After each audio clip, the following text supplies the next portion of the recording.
बड़ा important relevance है आज के दौर में जियोपॉलिटिक्स में पाकिस्तान का। मक्का पैक्ट से लेकर तमाम चीजें आपने गिनाई, आपके हिसाब से हकीकत ये है प्रोफेसर अमिताभ? देखिए, हकीकत तो हम सब जानते हैं, ये उनके या किसी के बताने की नहीं है। हकीकत ये है कि Pakistan is an edge of a precipice. अब वो किस तरफ जाएगा भगवान जाने, लेकिन एक चीज़ तो क्लियर है कि पीओके इस समय, बलोचिस्तान इस समय, खैबर पख्तूनख्वा इस समय पूरी तरह से पाकिस्तान से उन्होंने अपना मुंह मोड़ लिया है और वो पूरी तरह चाहते हैं कि आज़ादी जो रियल सेंस में है उनको आए। सिवाय पाकिस्तानी पंजाब के मुझे नहीं लगता है इंडिपेंडेंस डे का कोई मतलब भी होगा पूरे पाकिस्तान में, और सिर्फ वही सेलिब्रेट कर रहे होंगे। पीओके को हमने देखा है एक टेस्ट केस के तरह भी कि किस तरह एक रीजन को जो अब इंटीग्रेट करने की बात कर रहे थे, उनको आज़ाद करने की बात कर रहे हैं, आज वहाँ की खुद जो आवाम है उनके खिलाफ खड़ी हो गई है। और जो जैक जो बना था वो किस लिए बना था? आटे के लिए, बिजली के लिए, ये सारी चीज़ें के लिए। उनको आपने एक्सट्रीमिस्ट बना दिया है, और जिनको आप बंदूकें दे रहे थे उनको आप कह रहे थे आप फ्रीडम फाइटर हैं। ये तो आप समझिए, पाकिस्तान का जो औचित्य था, पाकिस्तान जिस चीज़ के लिए बना था उसको पूरी तरह डिफाई किया गया है। और उसका सबसे अच्छा एग्जाम्पल बलोचिस्तान भी है। अगर आप देखें, जितना ये जनाब बता रहे थे कि वहाँ जलसे हो रहे हैं, जो भी हो रहा हो, हम तो ये देख रहे हैं कि वहाँ कैसे कैसे मिलिटेंट्स और सोल्जर्स के बीच में लड़ाई होती है, कैसे ट्रेन उड़ा दिए जाते हैं। यानी कहीं ना कहीं पाकिस्तान की उस अवधारणा में जिसको मोहम्मद अली जिन्ना ने सोचा था कि बनेगा, उसमें कहीं खोट था। यानी आपने ज़बरदस्ती उन सारे लोगों को मिलाया इसलिए कि एक इस्लामिक स्टेट बनेगा, आप उसको डिफाई कर रहे हैं। आप इस समय जो दुनिया में दिखाते रहते हैं घूम घूम के कि पाकिस्तान स्ट्रांग है, आपको खुद पता है कि कटोरा कहां कहां लेके जाते हैं। और आपके जितने भी अलायंस होते हैं सिर्फ वही कटोरे ले जाने के लिए है कि आपको एक इकोनॉमिक सिक्योरिटी चाहिए, आपको एक फिजिकल सिक्योरिटी चाहिए, उसके लिए आपने बनाया है। बलोचिस्तान और पीओके इनका एक टेस्ट केस है और जल्दी ही ये फूटेगा और इनके सर पर गिरेगा। और पूरी दुनिया ये जानती है कि पाकिस्तान को जिस समय अमेरिका, चाइना अपना हाथ खींच ले, अमेरिका तो कभी भी खींच सकता है, चाइना अगर खींच ले तो वो कुछ उनका औचित्य नहीं रहेगा। कोई इंडस्ट्री नहीं, कोई टेक्नोलॉजी नहीं उनका किसी ज़माने में, 50 के ज़माने में बताया जाता है 50s में कि वो बहुत प्रोग्रेसिव स्टेट हुआ करते थे, एटलीस्ट इकोनॉमिकली। आज वो सारा उनका हरास है। तो कहीं ना कहीं जो इस आज़ादी का जुमला को वो यूज़ करते हैं वो उनके लिए नागवार गुजर रहा है, उन पाकिस्तानियों के लिए जो एलीट नहीं है। क्या वहां की आर्मी इसके लिए जिम्मेदार है? कौन जिम्मेदार है? बेसिक कॉन्सेप्ट ही गलत था इस कंट्री का, वो आखिरकार इस तरीके से फ्रक्टिफाई हो रहा है, या ये आर्मी की वजह से है?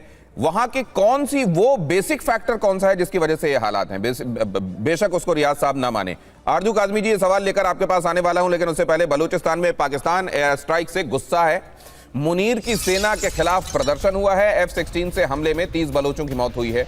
पाकिस्तानी कार्रवाई से नाराजगी बढ़ी। हेलीकॉप्टर, गनशिप्स, वहां पर हैवी आर्टिलरी और ये F-16 तक का इस्तेमाल अपने ही लोगों के खिलाफ, जिनको ये अपना कहते हैं, अगर करना पड़े तो क्या वो इनके अपने हैं वाकई? इसको किस तरीके से देखा जाना चाहिए आरजू काज़मी जी? देखिए, सबसे पहले तो बलूचिस्तान की जो सिचुएशन है वो काफ़ी ज़्यादा ख़राब है। वहाँ पर गवर्नमेंट का कंट्रोल जो है वो तकरीबन ना होने के बराबर है। वहाँ पे जो आज 14 अगस्त सेलिब्रेशन की जो बात की जा रही है कि उन्होंने बड़ा कोई जश्न मनाया, तो वो गवर्नमेंट लेवल पे बनाए, गवर्नमेंट के पैसे से, गवर्नमेंट की बिठाई हुई हुकूमत ने ही वो जश्न मनाया है। आम पब्लिक कुछ नहीं कर रही, ना तो आज़ाद कश्मीर पीओके में, ना बलूचिस्तान में, ना केपीके में। सिर्फ और सिर्फ जो तमाशा लगा हुआ है वो सिर्फ गवर्नमेंट लेवल पर है, चाहे वो लाहौर में कर रहे हों, लोगों के टैक्स के पैसे से लाइट्स लग रही हों, या बताया जा रहा हो। कल भी रात को जो इवेंट किया गया इस्लामाबाद में, वो पूरा का पूरा सिर्फ और सिर्फ जंगों के ऊपर था। बार बार बताया जा रहा था कि जी हमने 79 ईयर्स में क्या क्या जंगें लड़ी हैं और हमने किस तरीके से भारत को शिकस्त दी है। ना हमारे पास इकोनॉमी का प्लान था, ना हमारे स्पोर्ट्स वालों का कोई नाम लिया, ना हमारे जर्नलिस्ट का नाम लिया, ना हमारे कोई हीरो जो है उनका नाम लिया गया। सिर्फ और सिर्फ ये बताते रहे कि जी हमने ऑपरेशन सिंदूर में जो लड़ाई की थी उसमें जी हमने बड़ा कोई मार्का मारा है। उसके बाद कह देते हैं कि जी हम पीस टॉक करवा रहे हैं ईरान के साथ, और अमेरिका और ईरान की पीस टॉक हो रही है, लेकिन खुद बात करने को अपने ही लोगों से तैयार नहीं है। ना बलूचिस्तान में बात करते हैं, ना कश्मीर में बात करते हैं, ना ही केपीके में बात करते हैं। स्ट्रेट फायर किया जा रहा है, लोगों की जानें ली जा रही हैं, गलत फिगर्स बताए जा रहे हैं। इंटरनेशनल मीडिया बैन है, उनको कहा गया है कि वो सिर्फ इस्लामाबाद, लाहौर और कराची में ही रिपोर्ट कर सकते हैं, उसके अलावा अगर कहीं जाना होगा तो एनओसी लेना पड़ेगा, और एनओसी उन्हें मिलने वाला नहीं है।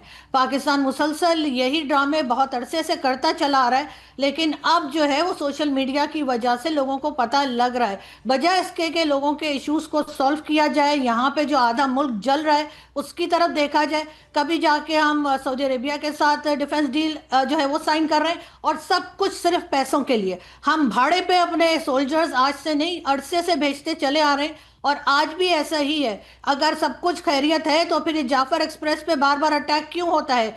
क्यों नहीं वहां से रिपोर्टिंग की जाने देती? क्यों नहीं पाकिस्तानी मीडिया बलूचिस्तान में कदम रख पा रहा? क्या हो रहा है कश्मीर में भी लोगों को रोका जा रहा है, और पीओके में भी लोगों को नहीं जाने दिया जा रहा? उसकी क्या रीजन है? केपीके में भी इस वक्त जो आग लगी हुई है, पाकिस्तानी मीडिया उसे बिल्कुल नहीं दिखा रहा, और सुबह से रात तक बस ये बता रहे हैं अपनी कोई अचीवमेंट बताई है इन्होंने आज तक, कि इन्होंने इकोनॉमी में, स्पोर्ट्स में, या इन्होंने किस एजुकेशन में, साइंस टेक्नोलॉजी में कोई अचीवमेंट की 80 साल के अंदर? कुछ नहीं किया। सिर्फ डिफेंस डिफेंस डिफेंस और डिफेंस को ही मक्खन लगाया जा रहा है।